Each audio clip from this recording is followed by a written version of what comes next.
आदाब नाजरीन, Saiyaara news TV में आपका खैर मकदम है। आइए देखते हैं कुछ अहम खबरें। मदीना मस्जिद बंजारा हिल्स रोड नंबर 10 में कमेटी की जानिब से गैर मुस्लिम लोगों के लिए मस्जिद का मुशाहिदा कीजिए प्रोग्राम के इनेकाद किया गया। देखिए रिपोर्ट।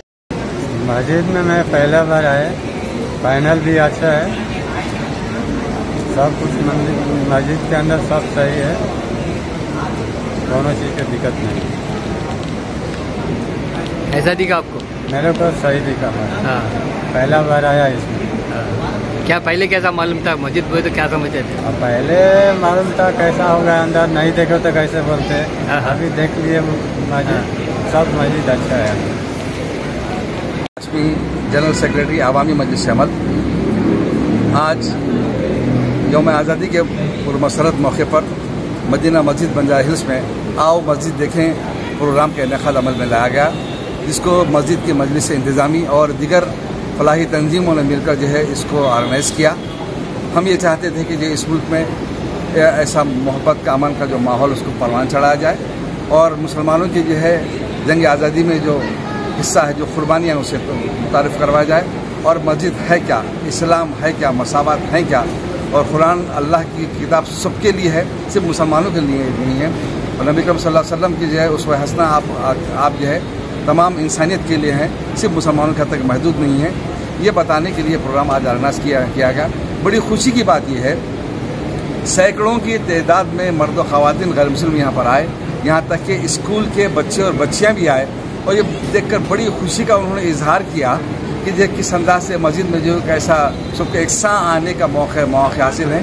किसी किस्म की कोई तहरीदात यहाँ पर नहीं है और एक दूसरे को समझने का हमको मौका मिला है।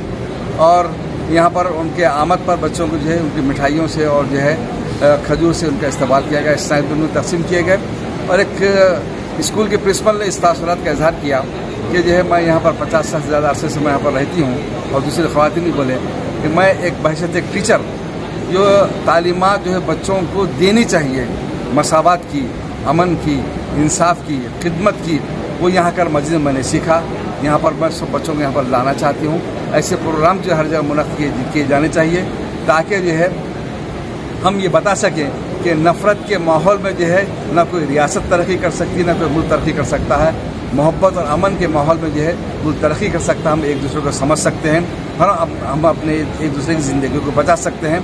इन ख्यालात का उन्होंने इजहार किया, इस बात का मतलब किया ऐसे प्रोग्राम जो है हर मोहल्ले में होने चाहिए ताकि हम आपस में एक दूसरे को समझ सकें और इस्लाम की हक़ाइक़ को समझ कर उससे अपना फ़ायदा उठा सकें।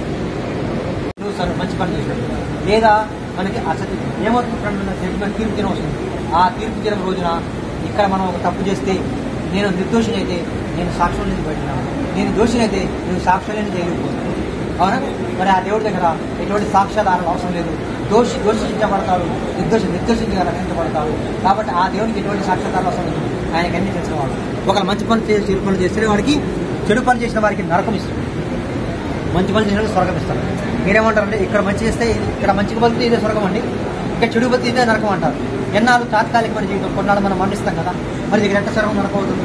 మనం మంచిగా బతికి ఒక 30 సంవత్సరాల వచ్చిన తర్వాత జాబ్ చేసుకొని పిల్లలు పెట్టిన తర్వాత పిల్లలు చదివించి వాళ్ళ విద్యాభ్యాసం నేర్పిన తర్వాత తిన్నామని కూర్చొని తిన్నామనే టైంలో వయసు అయిపోతుంది.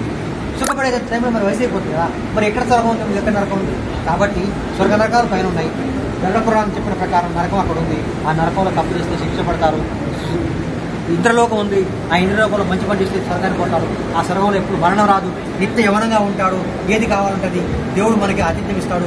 మనం అతిథులమే ఉంటాం అక్కడ, మనకి ఆతిథ్యం ఇచ్చేవాడు దేవుడు. మనం ఏం కోరుకుంటే మనం కోరుకునేది మనం ముందుకు తెచ్చుకున్నాం, అటువంటి స్వర్గాన్ని ఇస్తున్నాడు. ఆ ఇచ్చేవాడు ఎవరంటే जैसा कि आपने देखा नाजरीन क्या हो रहा है देश और दुनिया में। इस चैनल को सब्सक्राइब करिए, लाइक करिए, शेयर करिए और हमें दीजिए इजाज़त।